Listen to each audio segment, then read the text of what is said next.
Эмилия, 2 класс, школа-гимназия номер 7, Ибрай Сарин, река. С громом с гор, низвергаясь в глубокий провал, огибая последние выступы скал, затихает река, и в долине блестит гладь ее, как поверхность спокойных зеркал.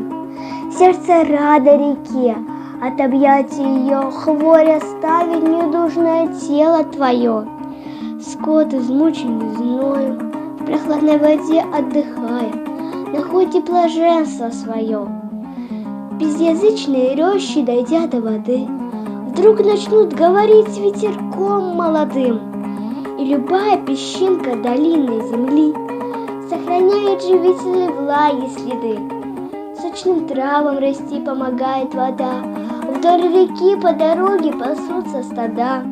В светлых струях под берегом рыба идет косяками, готов для нее не вода.